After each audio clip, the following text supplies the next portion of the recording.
Баршаңызға қайырлы күн. Бүгін сіздерге өте оңай әрі жылдам жасалатын бөлке нанның рецептімен бөлісетін боламын. Каналыма лайк басып тіркелуді ұмытпаңыздар. Алдымен ұнымызға қантымызды, тұзымызды және де ашытқымызды салып араластырып аламыз.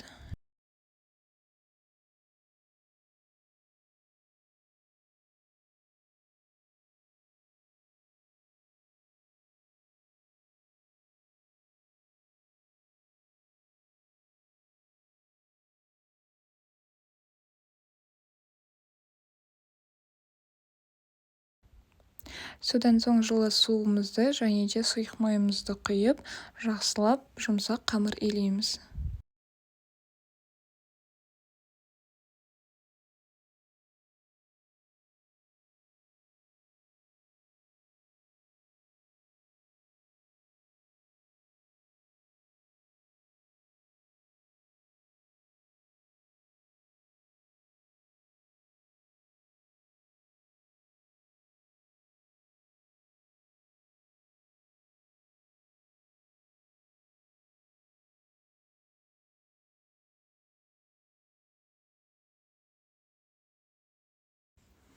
Қамырымыз осындай жұмсақ болып шығады. Оны ыдысымызға салып, бетіне сұйық майымызды жағып, жарты сағатқа жылы жерге қойып қоямыз.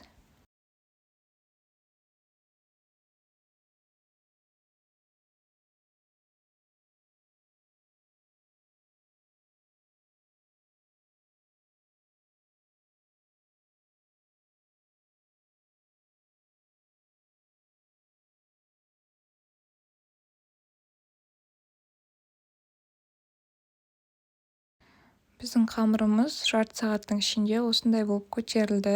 Оны қолымызбен жайып, арасына ұнымызды сеуіп, батон нанның формасын жасайтын боламыз.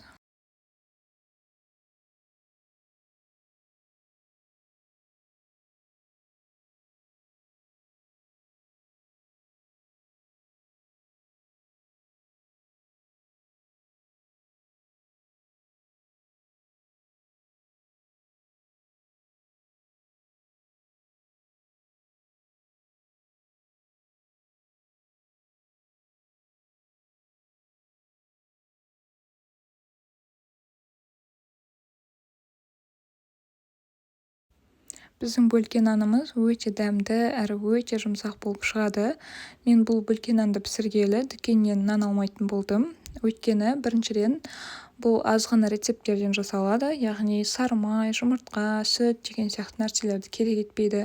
Екіншіден дүкеннің нанындағыдай қатып немесе иісі шығып кетпейді. Өзінің жаңа піскендегідей иісін сақтап және де өте дәмді болып тұрады.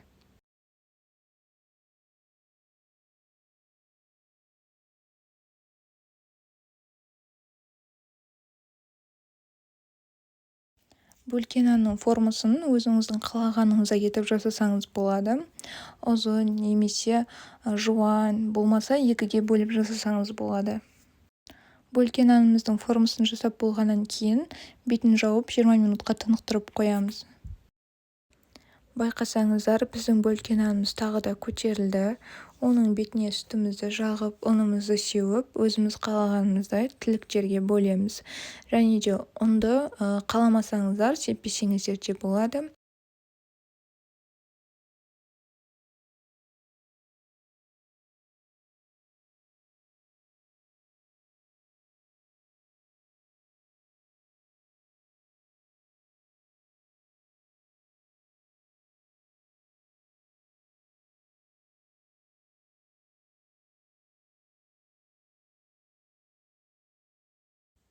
Енді нанымызды 180 градуста 35 минутта ас түсіне қойып пісіріп аламыз.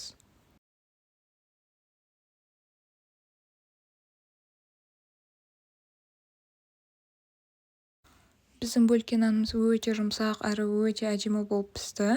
Мен өз жағдайымда осы рецептіні екіге көбейтіп, 4 нан қылып пісіріп аламын.